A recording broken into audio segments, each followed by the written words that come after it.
नमस्कार, मैं अश्विनी आपके साथ केपी न्यूज बुलेटिन में। आइए देखते हैं अब तक के मुख्य समाचार। भाजपा सभी मोर्चों पर विफल हुई है, कहा विधायक रहीम खान ने। बीदर के 100 बिस्तर वाले अस्पताल में कोविड वायरस को प्रशिक्षण दिया गया। हिजाब विवाद, कर्नाटक के मंत्री का कहना है कि यूनिफॉर्म ड्रेस कोड का पालन नहीं करने वाले अन्य विकल्प तलाश कर सकते हैं। एसएसएलसी परीक्षा कार्यक्रम में कोई बदलाव नहीं, बीसी नागेश। आदर्श ग्राम पंचायत योजना में तेलंगाना का दबदबा, 280 गांवों की सूची में टॉप पर। गंगा में कितनी लाशें फेंकी गई, राज्यसभा में बोली मोदी सरकार, हमारे पास कोई जानकारी नहीं।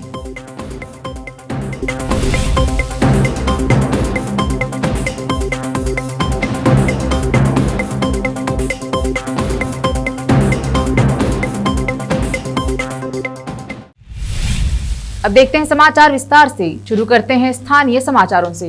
भाजपा सभी मोर्चों पर विफल होने की बात बीदर के विधायक रहीम खान ने कही है। वह पत्रकारों से बात कर रहे थे। उन्होंने कहा कि भाजपा सरकार सभी मोर्चों पर विफल हुई है। आज भाजपाइयों की यह हाल है कि वह कई स्थानों पर जा नहीं सकते, लोग उन्हें मार रहे हैं। तो पर्टिकुलरली बीजेपी गवर्नमेंट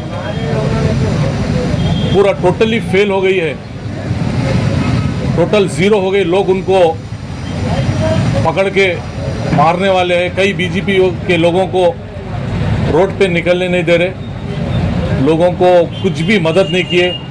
कोरोना जैसे सिचुएशन में 3 साल से किसी को हेल्प नहीं किए। नौजवान परेशान है जब से इनके। मैरिट्यूड स्कूल डेवलपमेंट प्राइवेट लिमिटेड कौशल विकास, उद्यमिता और आजीविका विभाग की सहायता से प्रधानमंत्री कौशल परियोजना के तहत शहर के 100 बिस्तरों वाले अस्पताल में कोविड योद्धाओं को प्रशिक्षण दिया गया। हाल ही में अस्पताल में आयोजित एक कार्यक्रम में राज्य भाजपा के कार्यकारी सदस्य सूर्यकांत नागमारपल्ली ने कोविड वायरस में प्रशिक्षण प्राप्त कर रहे छात्रों के लिए सामग्री किट वितरित की। विद्यार्थियों को प्रशिक्षण का लाभ उठाना चाहिए। उन्होंने कहा कि प्रशिक्षण में जो सीखा है उसे ड्यूटी पर अपनाया जाना चाहिए। सूर्यकांत ने सुझाव दिया कि सभी को केंद्र और राज्य सरकार द्वारा कोविड के नियंत्रण के लिए निर्धारित नियमों का पालन करना चाहिए। वरिष्ठ डॉक्टर मकसूद चंदा, डॉक्टर सोहेल, कौशल प्रशिक्षण प्रमुख बसवराज जी और अन्य गणमान्य व्यक्ति उपस्थित रहे। अब देखते हैं समाचार राज्य के। कर्नाटक के शैक्षणिक संस्थानों में हिजाब पहनने को लेकर उठे विवाद के बीच राज्य के शिक्षा मंत्री पीसी नागेश ने कहा कि जो छात्र यूनिफॉर्म ड्रेस कोड का पालन करने के इच्छुक नहीं है, वे अन्य विकल्प तलाशने के लिए स्वतंत्र है। नागेश ने संवाददाताओं से कहा, जैसे सेना में नियमों का पालन किया जाता है, वैसे ही यहाँ शैक्षणिक संस्थानों में भी किया जाना है। जो लोग इसका पालन करने के इच्छुक नहीं हैं, उनके लिए विकल्प खुले हैं, जिसका वे उपयोग कर सकते हैं। मंत्री ने छात्रों से अपील की कि वे राजनीतिक दलों के हाथ में टूल न बने। बम्बई सरकार ने शनिवार को राज्य भर के शैक्षणिक संस्थानों में शांति, सद्भाव और कानून व्यवस्था को बिगाड़ने वाले कपड़ों पर प्रतिबंध लगाने का एक सर्कुलर जारी किया। उन्होंने यह भी स्पष्ट किया कि छात्र हिजाब पहनकर स्कूल आ सकते हैं, लेकिन परिसर के अंदर उन्हें इसे अपने बैग में रखना होगा। 5 फरवरी को कर्नाटक में उडुपी जिले के कुंडापुर शहर में हिजाब केसर शॉल विवाद के दौरान चाकू दिखाने के आरोप में पुलिस ने कम से कम 2 लोगों को हिरासत में लिया था। सब इंस्पेक्टर सदाशिव गौरोजी द्वारा दर्ज कराई गई शिकायत के अनुसार लगभग 5 से 6 लोगों ने चाकुओं से एक दूसरे को धमकाया था।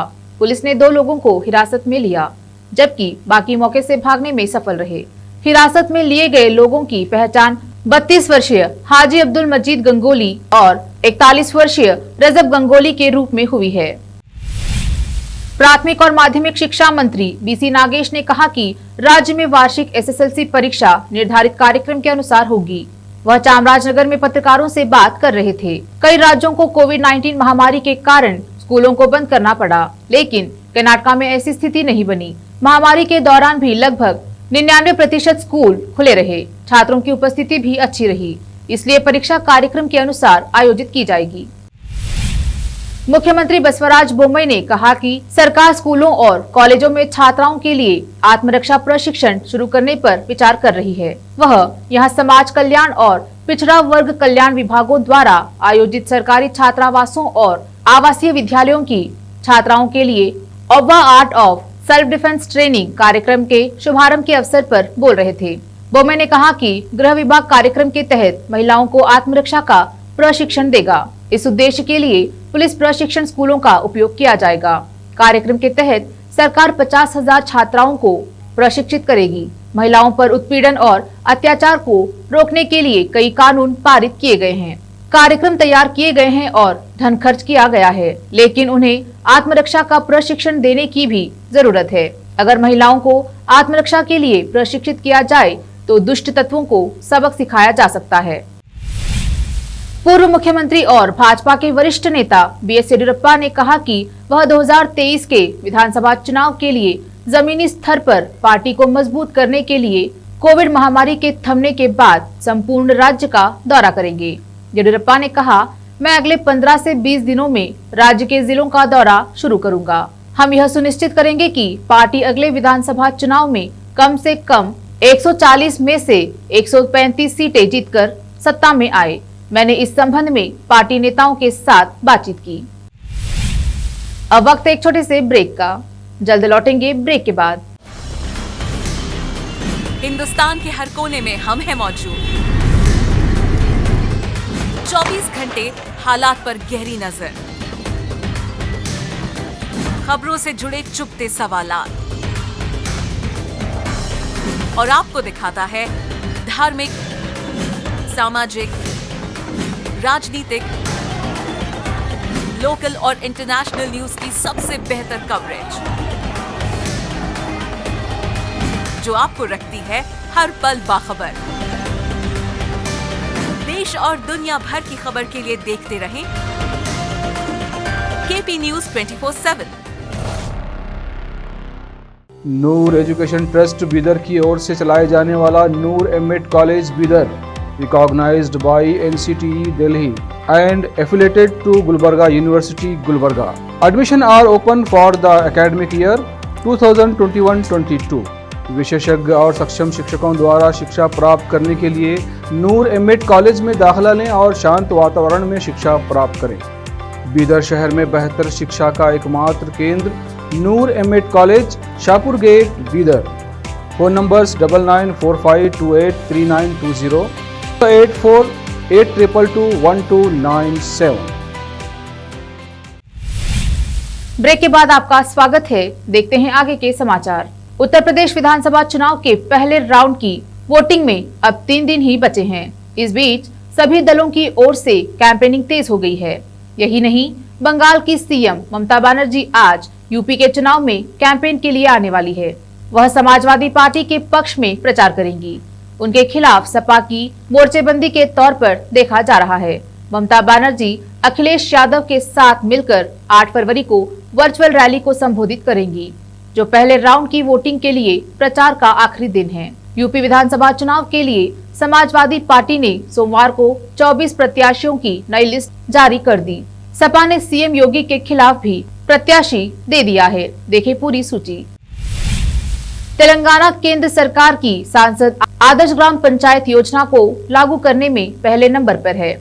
केंद्रीय ग्रामीण विकास मंत्रालय की ओर से साल 2021 के लिए जारी नए रैंक के अनुसार तेलंगाना के 7 गांव केंद्र सरकार की इस योजना को लागू करने वाले 10 ग्राम पंचायतों की सूची में शामिल है। वहीं पूरी सूची में तेलंगाना के कुल 35 गांव शामिल है। प्रधानमंत्री नरेंद्र मोदी ने साल 2014 में इस योजना की शुरुआत की थी। इस योजना के अनुसार गांव आदर्श ग्राम पंचायत बनाया जाता है, जिन्हें स्थानीय लोकसभा और राज्यसभा सदस्यों की ओर से अपनाया जाता है। मंत्रालय इन ग्राम पंचायतों को उनके समग्र विकास के आधार पर रैंक देता है, जिसमें ग्राम विकास योजना के कार्यान्वयन, बुनियादी सुविधाओं में सुधार, बेहतर आजीविका के अवसर दिए जाते हैं। झांसी, आज बुंदेलखंड क्रांति दल के झांसी सदर से प्रत्याशी शरद प्रताप सिंह वकील साहब ने राष्ट्रीय अध्यक्ष कुंवर सत्येंद्र पाल सिंह एवं अपने अन्य साथियों के साथ क्षेत्र में जनसंपर्क कर बुंदेलखंड राज्य निर्माण के लिए वोट मांगे। संपर्क के दौरान राष्ट्रीय अध्यक्ष कुंवर सत्येंद्र पाल सिंह ने नुक्कड़ सभाओं को संबोधित करते हुए कहा कि बुंदेलखंड राज्य आंदोलन के लिए जनता को सहयोग करना चाहिए। बुंदेलखंड राज्य तो सभी का है, सभी को सहयोग करना पड़ेगा, तभी राज्य आंदोलन सफल हो पाएगा। झांसी उत्तर प्रदेश से हरिमोहन की रिपोर्ट। दक्षिण कश्मीर के अवंतीपोरा के नंबल इलाके में सोमवार शाम आतंकवादियों और सुरक्षा बलों के बीच हुई आकस्मिक मुठभेड़ में एक आतंकवादी मारा गया। एक शीर्ष पुलिस अधिकारी ने बताया कि नंबल इलाके में आकस्मिक मुठभेड़ में एक आतंकवादी मारा गया। हालांकि मारे गए आतंकवादी की पहचान अभी नहीं हो पाई है।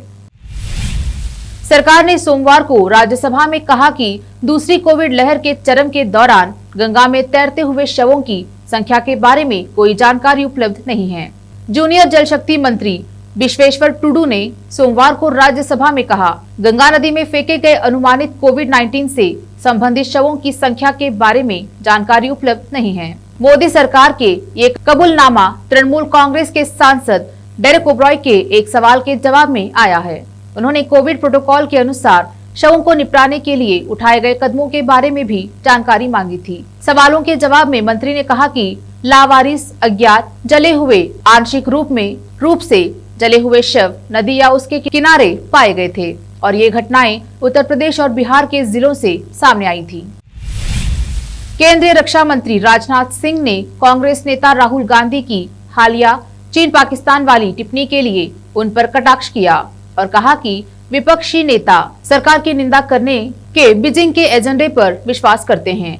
राजनाथ सिंह ने चीन पाकिस्तान टिप्पणी पर राहुल गांधी की खिंचाई करते हुए कहा कि राहुल गांधी इस बात से अनजान हैं कि पाकिस्तान ने नेहरू के शासनकाल के दौरान शक्सगाम घाटी को चीन को सौंप दिया था।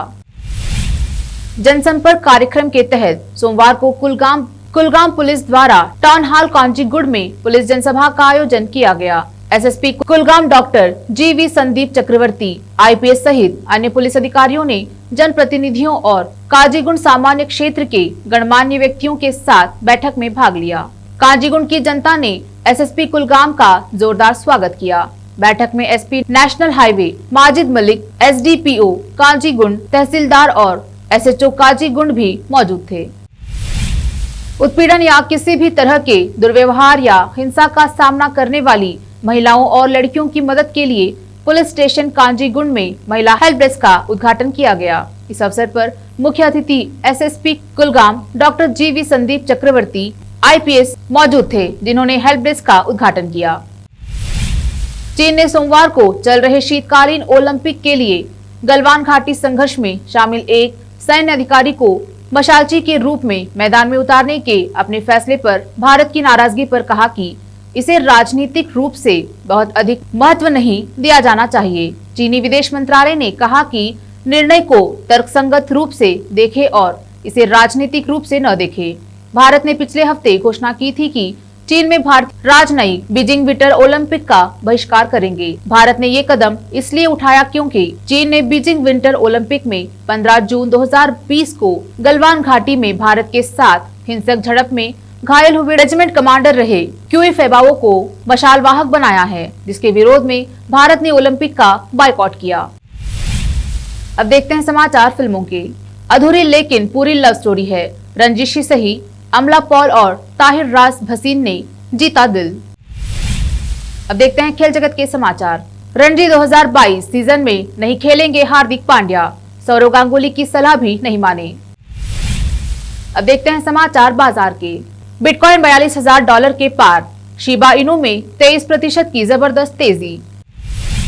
फिर से एक नजर आज की सुर्खियों पर।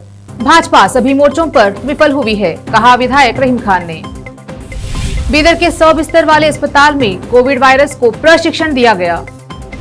हिजाब विवाद, कर्नाटक के मंत्री का कहना है कि यूनिफॉर्म ड्रेस कोड का पालन नहीं करने वाले अन्य विकल्प तलाश कर सकते हैं। एसएसएलसी परीक्षा कार्यक्रम में कोई बदलाव नहीं, बीसी नागेश। आदर्श ग्राम पंचायत योजना में तेलंगाना का दबदबा, 280 गांवों की सूची में टॉप पर। गंगा में कितनी लाशें फेंकी गई, राज्यसभा में बोली मोदी सरकार, हमारे पास कोई जानकारी नहीं।